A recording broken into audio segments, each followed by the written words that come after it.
computer. I have to hit got it.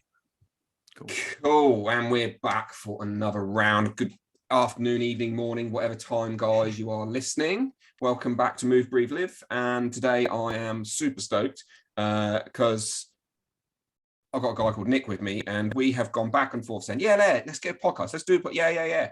And I keep fucking it up. So we're finally getting around to record this. So Nick, welcome to Move, Breathe, Live.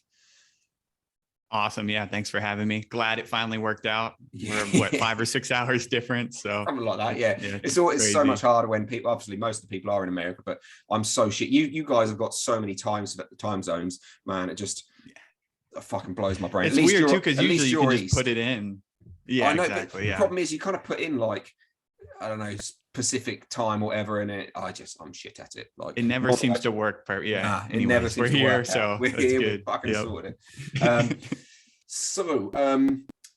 Nick, I've been following you, I guess, for, well, I don't know. I'm going to say nearly 3.5, 4 years, I guess, on Instagram, and we've kind of gone back and forth a whole bunch. But do you want to just give a brief intro as to who you are, what you are, perhaps how I might know you, and then we can take off from there? Yeah, sure. So, my Instagram name is The Breathing Diabetic. That comes from the idea that I have type 1 diabetes. I got diagnosed when I was 11 years old. I'm almost 35 now. So I've had diabetes for quite a long time. But I got interested in breathing through Wim Hof, like a lot of people, you get started with Wim Hof. But then it wasn't until I learned about Patrick McKeown's work with the Oxygen Advantage that I started to see some really crazy health benefits with my diabetes in particular. So I started doing some of the slow breathing practices, the light breathing, the breath holds, and noticed my blood sugars were getting better. And I thought, this is kind of crazy. I had way more energy. All of these things kind of happened all at once with just this one change. If you have any type 1 diabetic listeners, or really anyone with diabetes, they'll tell you it's like it impacts everything you do. Like you become very in tune with your body, because you can, if you think about something upsetting, your blood sugar is going to spike. Like it's just, it's crazy how much. So in any case, I kind of knew like, this is the only thing I changed is this breathing stuff. And this is insane. So my background, I'm an atmospheric scientist. So like I read a lot of papers and things like that. So my natural instinct was to read papers and try to figure out what was going on. How did breathing impact my blood sugars, my health? And that's kind of led me down now, 3 years or something, 4 years of basically reading papers, trying to understand it, and then translating that information to people. And really the beginning was just, I want this information out there. I'm a diabetic. No one's talking about breathing for diabetes. I can do this. I'll put this information out. And now it's become, as anyone who gets interested in breathing, like just, it's a phenomenal rabbit hole. It's unreal. Yeah. Like it just, everything you do comes back to breathing in some way. Yeah. You're holding the breathing cure. Yeah. I've got Anders Olsen's book there. Yeah. I've got like Oxygen Advantage, and I'm writing a workshop at the moment, and it's just, you can't, like, you think breathing and diabetes would be one thing, but you start going down that rabbit hole and it's unreal. It's really everything. Yeah. Life is breath, right? It's cheesy, but that's really what it comes back to every single time. It's like everything you do is impacted by how you breathe. And then what's amazing about it is that you can do things, change your breath to get outcomes, like to figure out things, to change your physiological state and stuff. So it gets unreal with the science side of it and the practicality of it, that you can do it right now. Like we can start today and you can, change your life. Let's remember that, like, if we can. I'll probably forget, but the idea of like the like you said, you can do stuff for it. But like one of the conversations I've had previously was with Matt Dwyer, and we discussed the idea of like having very conscious actions for it, but also like the dealing with the psychological side as well, which I think probably being diabetic is there's a lot of the psychological side which probably is underlying and needs attention, for want of a better word, and then having the tools and the protocols that you can use to guide, direct, and everything like that. But while we remember that, I'm just logging that for later. But can you just briefly, like I'm obviously a nurse, but for anyone who's listening, can you just briefly explain the idea of type 1, type 2 diabetes and what the difference is? Because there'll probably be some people who know what diabetes is, trouble with your sugars and you've got to inject or whatever. But can you just briefly overview, and then perhaps we can then break down, whether there is any differences in breeding as far as like the papers and stuff. But we'll start from there. Yeah, cool. So what I have, type 1 diabetes, is an autoimmune disease. So basically my immune system attacked the beta cells in my pancreas, which are the cells that secrete insulin. And therefore I don't produce basically any insulin anymore. And as far as we know, there's no cure for it. They don't even really know what causes it. It seems to be a variety of factors: environmental influence, genetic. There's so many different things that there's no pinpoint. So it's type 1 is autoimmune, lifelong, and usually it starts when you're young, but not always. That's just, it used to be called juvenile diabetes, but not anymore, because you can really get it at any stage in your life. Type 2 is more usually later in life, and it comes from things like insulin resistance, messed up metabolism, and then there's a lot of factors that are lifestyle related. Sometimes it can be reversed because you can just simply exercise more, get better blood flow, get better insulin sensitivity, better sleep, all of these things that can basically get you back to a baseline that's normal. But with a lot of people, type 2 becomes a chronic condition where you can't produce enough insulin, and the insulin you are making isn't getting where it needs to go. So you're always having high blood sugar because your insulin sensitivity is all whack.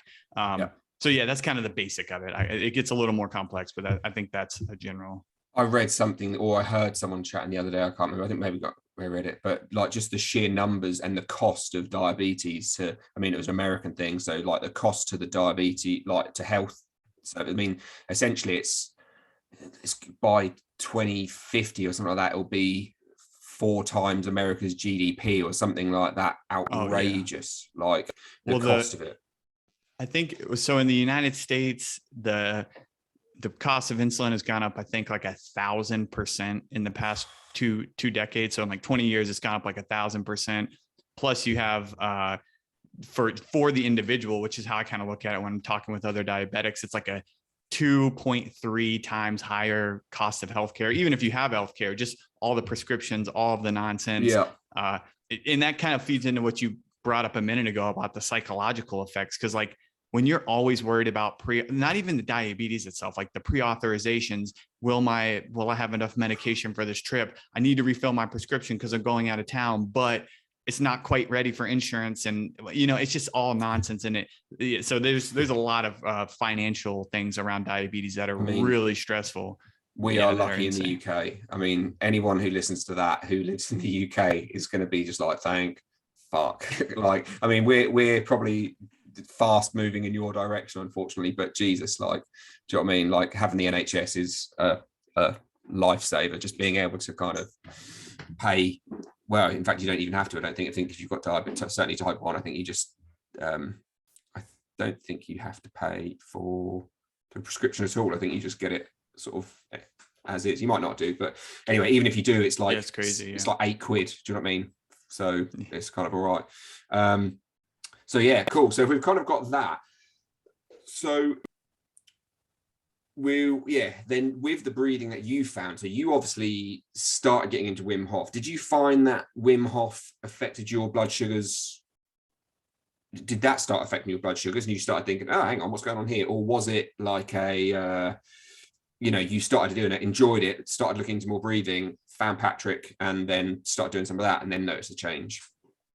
It's more the latter, but not completely. So like with Wim Hof, I definitely, you feel awesome, right? It's like this, it's the mind state. I was listening to all these podcasts, so you hear Wim talk and it gets you all fired up. And like, so it was definitely more like a spiritual thing, like me being a scientist. And then on the side here, I am doing all this weird breathing stuff that makes me feel like I'm, getting this other side of me that wasn't being fulfilled spiritually, or whatever you want to call it. Like, you see these lights and it's cool. And so I wasn't really thinking about it from a diabetes perspective, but it was like energizing. I felt like I was gaining more energy and my blood sugars were usually pretty good. I felt like I'd reached a pretty good level at that point. So I wasn't too worried about it. But it wasn't. So then when I started with Patrick McKeown's is when I actually like significantly noticed improvements in my insulin sensitivity, in my blood sugars, all of that thing with my mood. And these were all being touched on by the Wim Hof method. But what happened with me is I became like a chronic mouth breather. And it's not Wim Hof's fault. You know, I hate, it sounds like I'm bashing it or something, but I love the Wim Hof method. It's just that if you don't know what you're doing when you get into it, which I didn't, yes. I started mouth breathing all the time.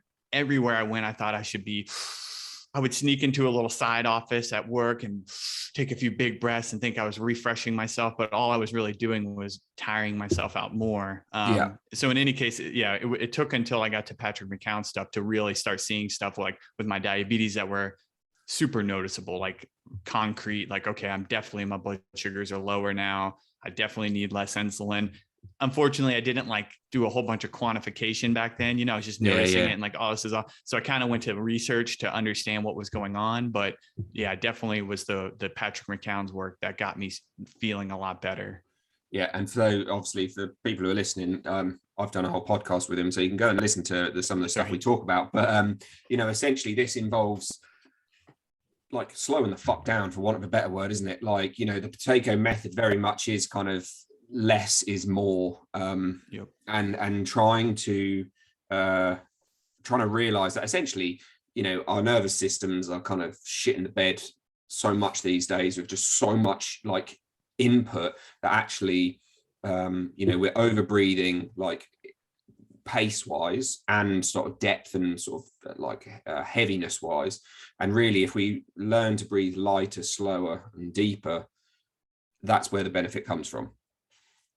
Yeah, exactly. And that was what I started with. It was really the nose, just switching from mouth to nose, taping my mouth at night, was the life changer. Like that was where I started sleeping deeper. And I just had all this energy and couldn't believe it. My blood sugars, it was almost detrimental at first because my blood sugars kept getting low at night. And anyone who's ever gotten a low blood sugar at night really sucks. Cause like for me, everyone's a little different, but for me, it throws me straight into sympathetic, like I'm going to die, which technically you could, you know, so it's like your brain's, so it's, it's a good response to have. But when you wake up at 3 a.m, low, 2 a.m, and then you can't go back to sleep. But I was sleeping so deeply when I was sleeping that I still felt way better. And I just adjusted. I was wearing a pump back then, so I just adjusted my basal rate. I figured it out. I'm talking, you know, a few days of this. It wasn't okay. Like I was going to say, was that like? Yeah, just a couple of days of like figuring out what's going on here, adjusting my insulin, things that diabetics do all the time. Like I surf, right? And like, if I'm going to go surf, it's a weird play of like, I actually kind of want to be a little high when I paddle out because I'm going to drop my blood sugar. And if I go out in good range, I'm going to get low really quick. So I've done all these things in the past. It wasn't a big deal, but it was kind of crazy to see, I need to reduce my insulin. From taping. Yep. Just from taping my mouth. But diabetes is everything, right? It's like the psychological. So like, then you have more energy during the day. So then you're like, well, I can test more. I feel better. Like I'm going to test because you just have more energy. You're more motivated because you slept well, right? And then you're testing your blood sugar more. You're taking your insulin a little bit better. So you start dialing in other things, and they're not 100% quantifiable, but it's more like it snowballed into like, now if taping my mouth can do this, what are some of the other breathing techniques that he advocates for? And that's where the slow, light, some of the breath holds came in. Yeah. And so with like the diabetes with you and the control of it and stuff, have you, the question's completely gone out of my head. I had that there for a second. Anyway, we'll come back to that because it'll pop back into my head at another time, I'm sure. That was literally on the tip of my tongue and then it just vanished. Never mind. It's the joy of making shit. No, not at all. It's the joy of like just making shit up as you go along. That's right. From the from your reading into papers and sort of diving further in then, obviously you put your scientific brain towards it, and I mean some of the stuff I've read that you've posted, like obviously you've probably never had any diabetic neuropathy problems and stuff like that, but noticing some of the benefits that you can find towards, or that some of the papers that certainly you've posted and some of the abstracts and the conclusions that you've posted about, the potential benefits for diabetics of slowing down their breathing, actually improving, their whole oxygenation through, improving their bore effect, for want of a better way of looking at it, seems absolutely crazy. And from a nurse's perspective of being like seeing patients in the hospital who are diabetic and who have got, diabetic foot problems. I mean, diabetic foot clinics are like huge. Do you know what I mean? They are just a thing where every week there's just all of these women go, or I say women, that's not just women and men, go to have their legs looked at and, treated and redressed and whatever else. I'm not necessarily saying that obviously suddenly changing your breathing will heal them. But actually, if some of these people, when these issues first start, we could teach them how to improve their breathing, potentially the risks of developing further would actually be reduced. Yeah, and that's the hope, right? That's exactly the hope.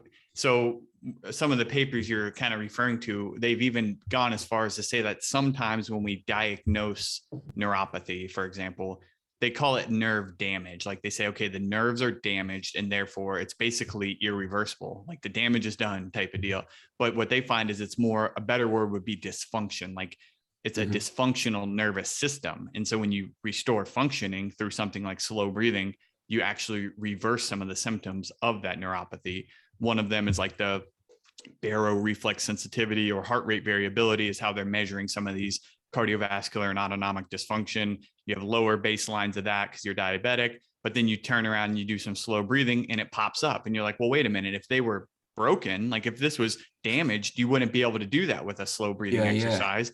And that's when my head like started exploding, because there's a paper in Nature and they were taking these type 1 diabetics. They showed them at baseline and here they are. And then here are the controls way up above them. And then they did some slow breathing for 2 minutes and their heart rate variability, their baroreflex sensitivity popped right up to the same level as the controls at baseline. Now the controls still got higher too, but in any case, it was like 2 minutes of slow breathing and I reverse this dysfunction I had. I bring it up to normal levels. And so if you think about, well, what would happen if you were starting to get some of the symptoms of neuropathy, maybe, focusing on autonomic function would help at least slow down that progression. I don't like to say, I don't want to sound like some guru. No, absolutely. Stuff, but, and that's the thing. We obviously, us breathing people always have to be careful of all that stuff. But yeah, it's kind of like, from my perspective, it's very much the idea that if we can, like, and I work in the hospital and I see every patient in A&E, they're all, a lot of them are at the moment, obviously with COVID and whatever else, there's a lot of respiratory stuff, but they all sit there in the bed with their mouth drawn down. George Carlin, in his book George Catlin calls them the black holes, or apparently it's what the American Indians called the whites with their mouth breathing, the black holes. And you kind of go, actually, if 15, 20 years ago, when your lungs started to, or your condition started, if we had improved your breathing, or just the simple thing of shutting your mouth and breathing through your nose, would you have, potentially you might have done, of course, but actually the chances of you getting to the same place where you were with the same problems would probably be hugely reduced. As you say, if those papers show that in 2 minutes you can jump your level from there to baseline, what could you do in 2 years? And that's where it gets crazy, because there's so many other things that start happening when you do this slow breathing. And if we talk about foot problems or any of these, it's a blood flow issue, right? Like we have all this oxidative stress and we get all this basically atherosclerosis, whatever, where the arteries aren't as flexible and you're not getting enough blood flow. And when you do this slow breathing stuff, you get better oxygenation, especially through the nose. You end up whole body tissue oxygenation increasing by like 10%. So you hear numbers of like 18%, 20%. So if you could just simply breathe through your nose, that's it, even nothing else, just breathe through your nose and increase oxygenation and blood flow and all these different things. It's like, that's a no-brainer for helping prevent diabetic complications. Now, if you just go out and eat, horribly and never manage your blood sugars, breathing isn't going to fix it. But if you're motivated and all these things, plus you add on the breathing, it's like again, it's like a no-brainer. It's so simple. And the increase in blood flow, increase in oxygenation is helping basically counteract the two main problems with diabetes, or the complications of diabetes. Yeah. So with that, can you just perhaps just give a quick highlight as to like why breathing through nose? Because some people listen to this and go, you know, what, you know, why does breathing through the nose work better or whatever? Like, what is it about nose breathing that allows better oxygenation? It's mainly, there's several factors. The biggest one is nitric oxide. And this is the reason we know this is because they've done studies where they have people breathe through their nose, then breathe through their mouth and look at the difference. Then they let them breathe through their mouth with extra nitric oxide and watch what happens. And it basically mimics nose breathing. When you breathe through your mouth with extra nitric oxide, it basically looks like nasal breathing. So for the nose, you know, it warms and humidifies the incoming air. It slows down your breathing. It kind of filters some of the particles out. It does a lot of good things, but your paranasal sinuses are generating nitric oxide, and this is getting carried down into your lungs with each breath you take. This is where all the magic happens, right? It's a vasodilator. So it opens up the blood vessels in your lungs, which redistributes blood flow, which helps you get more oxygen into your blood. So that's a huge one. It also acts as like an antiviral, antimicrobial. So it's helping to sterilize the incoming air, but it's really that lung flow, the lung blood flow redistribution. Yeah, gosh, that's a lot to say. It's a lot to say. That's what's really changing things. So that's where you're getting like the benefits of better oxygenation into your blood. It gets a little sketchy from there because there are new studies showing that the nitric oxide you breathe in gets carried throughout your bloodstream. And then we all know nitric oxide, you know, people drink beet juice and do all these things to try to up their nitric oxide for better blood flow to work out harder and things like that. So nasal breathing might just provide like a low level baseline of nitric oxide that helps improve blood flow throughout the body. That's not 100% confirmed, but there are studies suggesting that, and it kind of makes sense when you look at what some of the results they see. But in any case, that's the benefits of nose breathing. That's how it's going to increase oxygenation, by improving blood flow in the lungs and then potentially improving blood flow throughout the rest of your body. And you can have all the oxygen you want in your blood. If it's not flowing, it's not going to get delivered correctly. Absolutely. So and that's one of the things which, huge. You know, like you were kind of saying with the, you know, getting that increased blood flow. And actually, if you were a diabetic, you know, the decrease in oxygenation into the tissues is actually then going to make things probably either hurt more or feel numb, and essentially that then knocks back how much exercise you do and how much you walk on it, and therefore actually the return of blood and lymph and whatever else from your limbs is reduced, and then, you know, you get this vicious cycle of like chicken and egg. But essentially, almost if you can get that increased blood flow, nasal breathing down to the feet, down to the, you know, get that oxygen back into the tissues, it might actually allow you to walk a bit more, which might also then allow more of the tissues to move, which again will bring more blood into the area, which again might just help with healing and all sorts. I don't know if you've seen it or not, like in Anders Olsen's book, I looked it up. I was looking at the studies because my wife is a nurse as well. She's a vascular nurse, or she's previously been a vascular nurse specialist. And there was a study, I can't find it now. There it is, look. There was a study, I'm going to just shot, basically looking at, I don't know if they're actually diabetic. No, I think these were just like hypertension issues. Might have been diabetic, I'm not sure. But anyway, wounds to feet. And basically there was a few studies I found where they put the feet into baths of water, and then they essentially added carbon dioxide to the water, and the body absorbed the carbon dioxide and opened the blood vessels more, which allowed for more blood to get to the area and allowed more healing, which is, do you know what I mean? One of the other advantages along with nitric oxide would be that if you do nose breathe, you essentially restrict the amount of air you push in and out of your body, which is going to allow naturally carbon dioxide to build within your body a bit more, which would again act as a bit of a vasodilator and the Bohr effect improves, Perfect. shifts right. Yep. And, everything just comes together. It's just one beautiful, and again, this is the amazing thing about the body, isn't it? It's just a beautiful, system of things which all interlink when you just have the right input. Yeah. And you just nailed it on a bunch of levels there. Cause like the carbon dioxide one, I should have probably said that first, but I always I try to avoid carbon dioxide because it's like when you're a nerd, a breathing nerd, that's all you talk about. And like, I kind of feel like I'm just like, okay, everyone talks about it. If you want that information, it's there. Let's look at some other things. But the carbon dioxide is definitely, and there's a really neat link between carbon dioxide, nitric oxide, and oxygen, because so you alluded to the Bohr effect. So basically, for listeners, right, it's when there's higher levels of carbon dioxide, it loosens the bond between oxygen and hemoglobin, and that allows the oxygen to get delivered where it needs to go. So that's super important. And that's why, I mean, that's crazy, that picture for people, like putting your foot in a carbon dioxide bath. Literally, like that's night and day for just a few months there. It was like over 3 months, I think, that those 3 pictures, which I'll stick on their social medias. I'll perhaps do as a clip or something. But yeah, essentially 3 months, and they go from like super manky toes to less manky toes. Thanks, Anders, for a nice picture. Yeah, and that's wild, right? Like just from basically loosening that bond, letting that oxygen get out where it needs to go. And also when the oxygen is released from the hemoglobin, nitric oxide is released from the hemoglobin.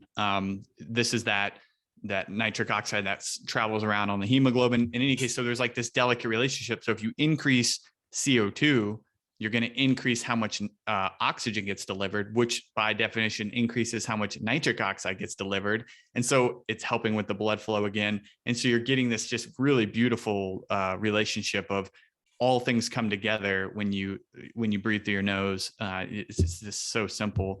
Yeah, it's perfect. Yeah, it is amazing. And so with you, I mean, obviously you alluded to it slightly earlier, like,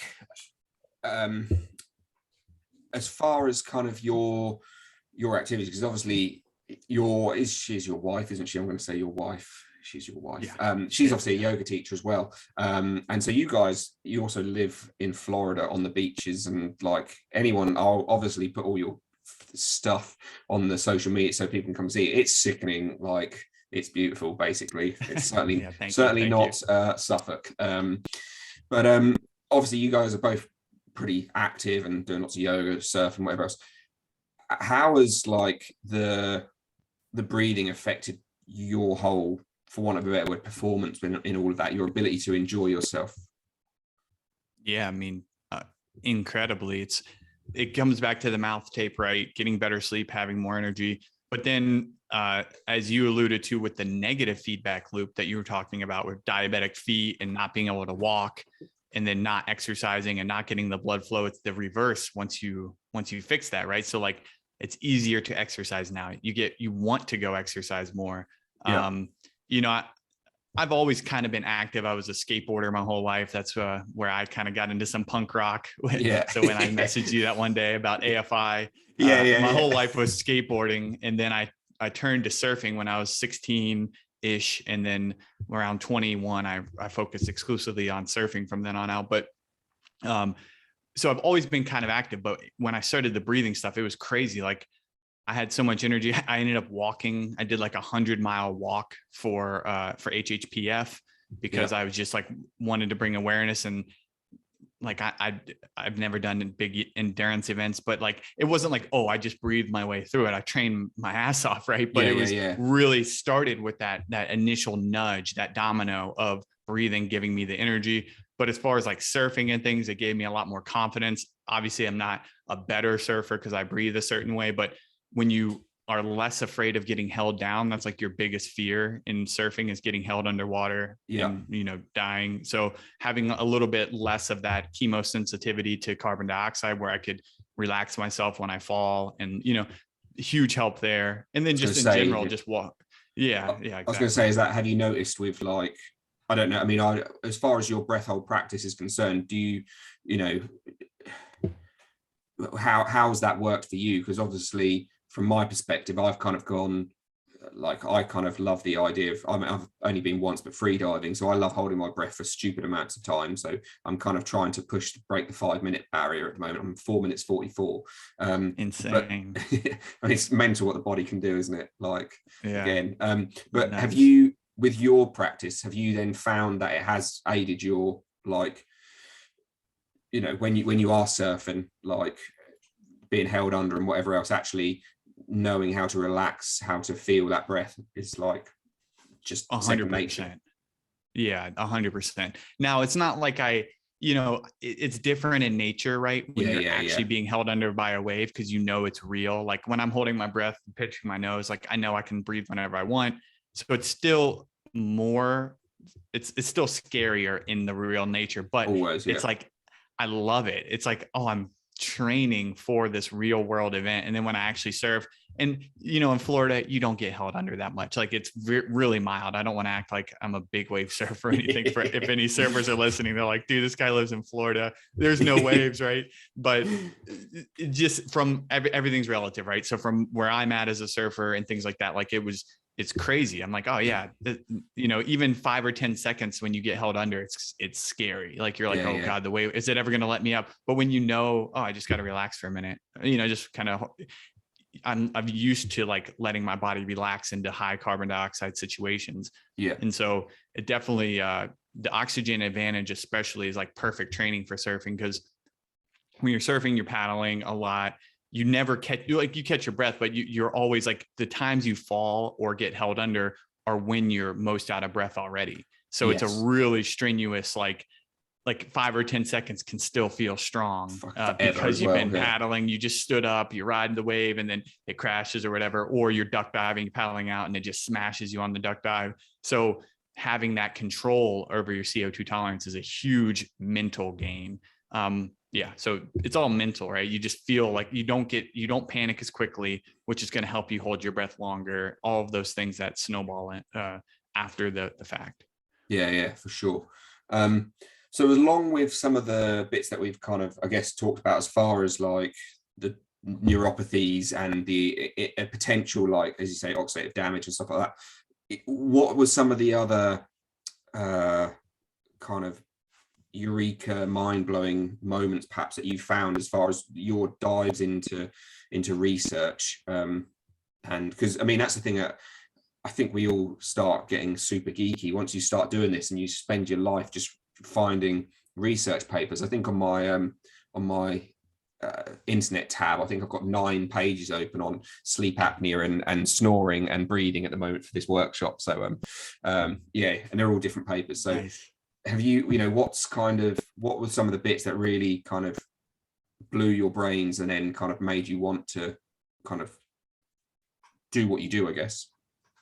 Yeah, it's honestly like every single paper I'm blown away, because it's like, it's so simple, right? But I'm trying to think of like a few big ones. The hypertension is a big one. People with diabetes especially have way higher incidence. It's like 20 to 40% of diabetics have hypertension.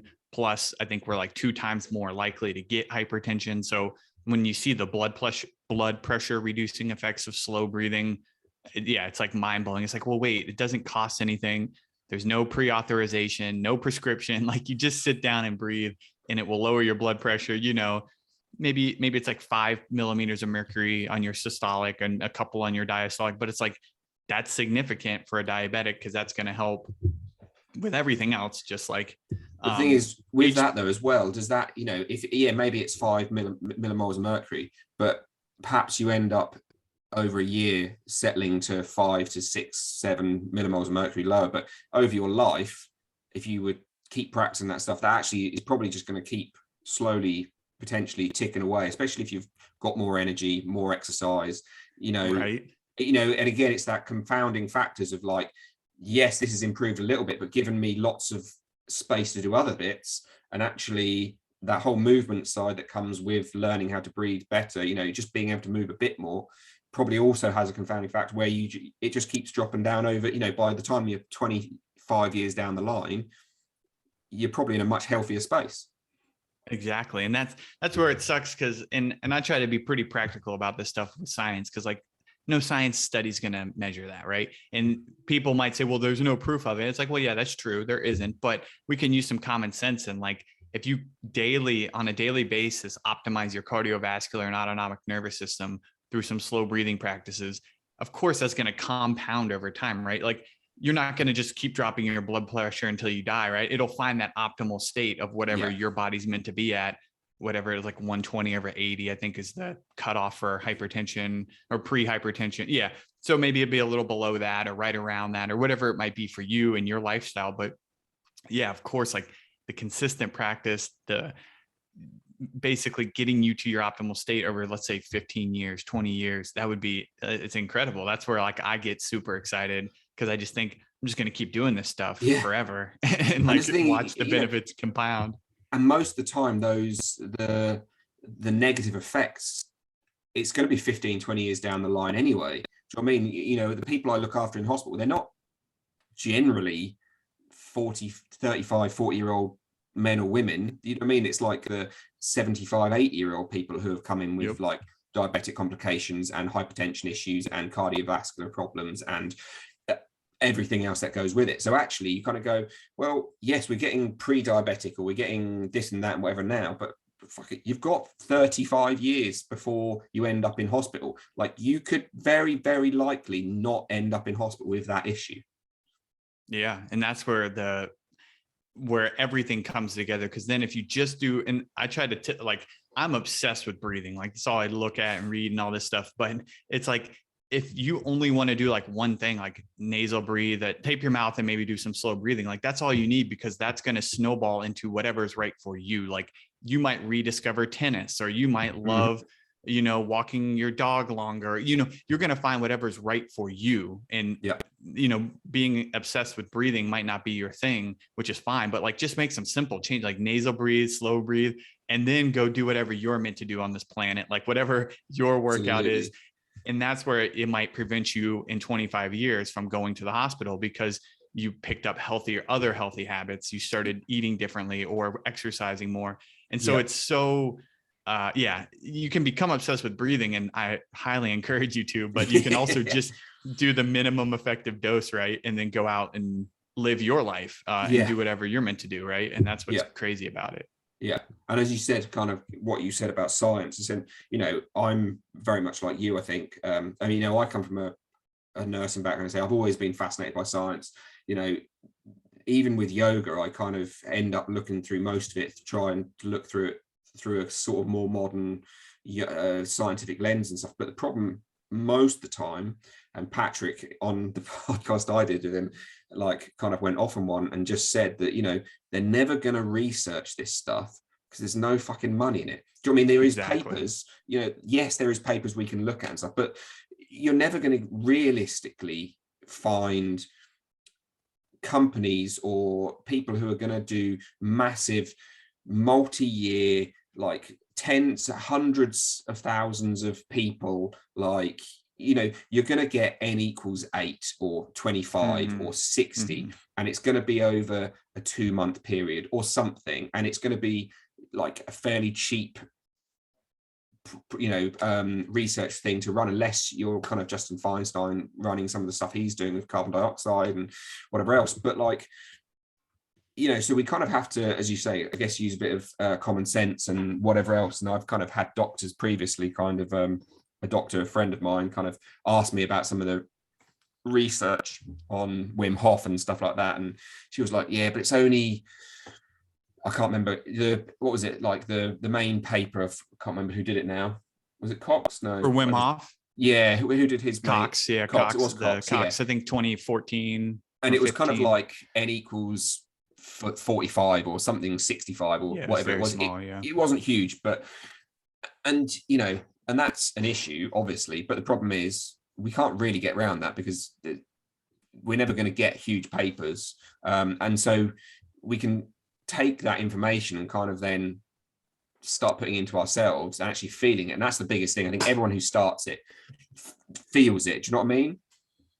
Oh yeah, you just nailed. That's what I was about to say. And that's what I love about like, so I can read a science paper, right? And it will be N equals 30 if I'm lucky, and it's super insightful. But then it's like, okay, I can literally sit down right this second and try it. And then I can try it tomorrow and the next day and the next day. And if I start feeling weird, then I don't have to do it. Like, you can be your own experiment. Cause like the thing about all of research in every field ever invented is that like each scenario is different, right? Like what works for me will not work for you. Exactly. And what works for you won't work for my wife or your wife. Like everyone's slightly different. And we try to like look at one study and say, well, then everyone should do this because, okay, there's exceptions. Like I would still say everyone should nasal breathe, right? Yeah. But in general, like we can't look at a couple studies and say everyone should do this, but you can try it for yourself immediately. If you like it, keep going. If you think it made you feel worse or you didn't notice a difference, then don't try it, and you don't have to. And that's what's beautiful about the breath research. I started laughing as you said that because there's this new paper in Nature about alternate nostril breathing that has been getting some interest on the internet. And the funding, I like to look at the funding source to see like, well, what's their motive here? If you look at some of the slow breathing one, there's this device and it's always funded by that company. So just to keep in the back of your mind, it might still be a great study, but just to have, in any case, this research was self-funded by the research team. Wow. That's this alternate nostril breathing. But they give a shit about it. Yeah, they care, right? And that's like, okay, this is an excellent paper, and it's published in Nature. So Nature as well. Yeah. I'll have to. But yeah, so you'll have to send me the name of that one. I haven't seen that one yet. Okay. Yeah. And yeah. Okay. I'll stop. I won't go on too much of a range. No, you fucking rage on. I'm happy. It's amazing. And even like, say my wife, for instance, she went through it. She kind of had taped her mouth for a while. We're going to go into mouth taping for a little while, just because I think it's fascinating and more people should do it. But like, she started doing it again the other day. Because I do mine every night, and the other day I went, there you go, look, and I just stuck some to her and said, there you go. It's just stuck on her arm or shoulder while she was kind of curling up to go to sleep. Anyway, the next day, her energy level was fucking unreal. Like just up there. Just, do you know what I mean? And it's kind of like, it can be that simple. I always say to people when I say about mouth tape, and there's a strong chance you'll probably pull it off like the first night, first week, just even maybe longer. You might just pull it without realizing you might pull it off. Doesn't matter. Just go with it and just let your body kind of get used to it, whatever. But once they start doing it, like I don't really know many people who haven't had better night's sleeps and more energy the next day. I notice it immediately if I don't do it. Yeah, it's one of the easiest. That's like, to me, the simplest change anyone can make, because unless you're nervous about it or whatever, if it scares you and then you need to practice during the daytime, but really you can just like throw the tape on. Yeah. It's like, take some of this. You can get like 12 rolls of that for like $10, which will be last you like 2 years, 3 years. So it's like 5 cents a night tops. Yeah. And it can really be a life changer, just getting deeper sleep and then that energy level, all those benefits we were talking about of nasal breathing, like having that for 7 hours a night, 8 hours a night, that's going to be huge from your overall health. Yeah. It's the easiest change for sure. It's absolutely crazy. And when I tell people like that, I was at the nursing week before, and not last week before, and I kind of said that I tape my mouth at night, and they were all like baffled. They could not understand what the fuck I was doing taping my mouth at night. And crazy. But for me, from my nursing perspective, I personally feel this is the stuff which could easily be implemented into a healthcare system. Do you know what I mean? Like, it was one of the biggest things that I found. It's one of the main reasons I left cardiology, went to A&E, left A&E, went to do my own things, because, we've got people coming into hospital and they come in with coronary care issues, and there's no, hang on, you're breathing at 18 to 19 to 22 breaths a minute. And I say this all the time, but, what's called it used to be modified early warning system. It's something else now. But every like 2 to 4 hours, you go around and do all the observations on a patient. the respiratory rate, what is now seen as normal is 16 to 20 breaths a minute is now, you score 0 for that. So that's healthy, between 16 and 20 breaths a minute. That's crazy. And I, no one even thinks about it. It's like, yep, 20, fine, scores 0. And you're like, you've got, borderline type 2 diabetes, or, you've just come in for an angiogram and you've got like furred up arteries and we've just put, 4 stents in you or something. And here we are, like, no one's even remotely paying attention to the fact that you're breathing 20 breaths a minute and how much potential damage you're doing to yourself by not allowing, like we've said throughout this, all of that oxygen into your tissues. Yeah, that's crazy. I think I read there was I think it was a nurses association put out this statement, kind of like a paper, but more of a statement of like, breathing is the most important vital sign.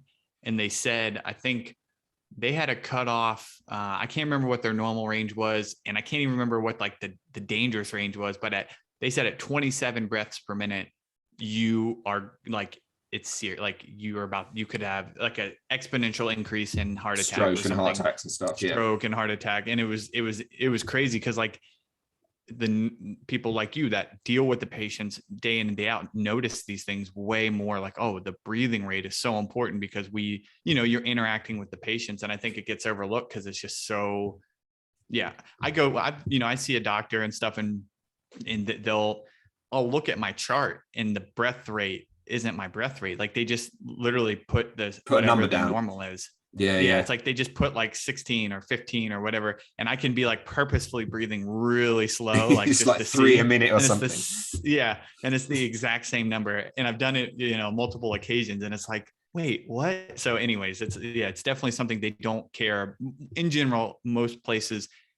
And I don't work in those fields. I don't know what, they probably are focused on way more important things for like saving lives. But if you're looking for an early warning, like you just said, like that could be a huge one.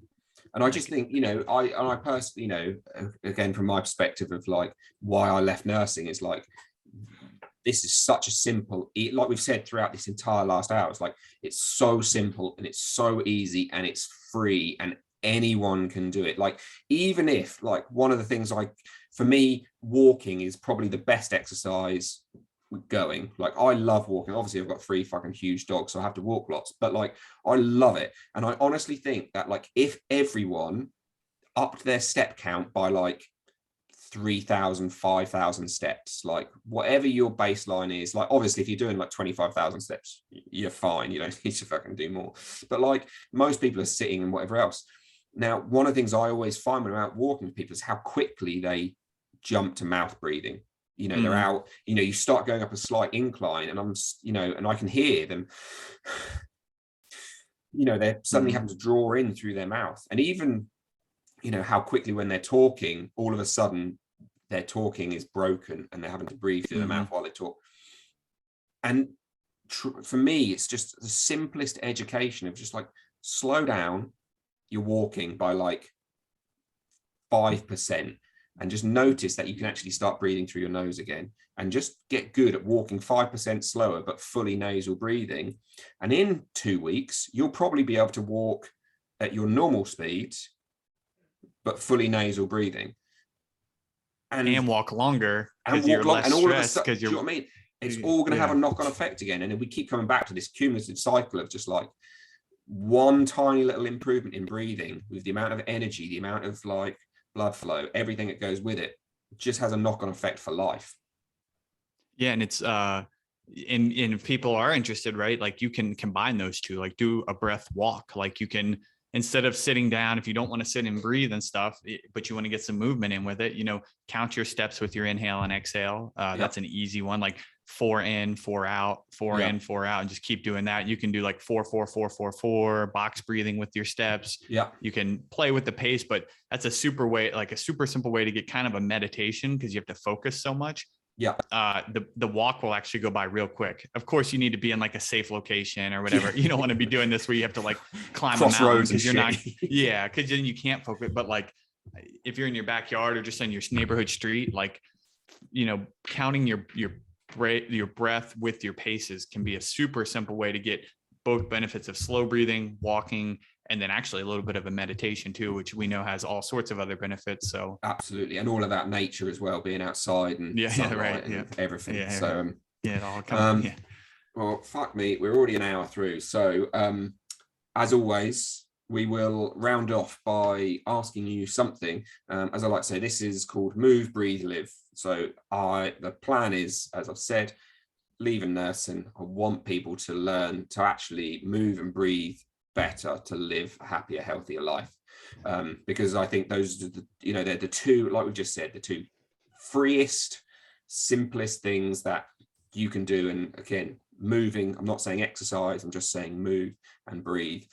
So have you got anything that our listeners can take away and perhaps just put into their life and practice for hopefully a happier, healthier life? Of course. I mean, the first one would be to tape your mouth, right? But we've talked about that enough.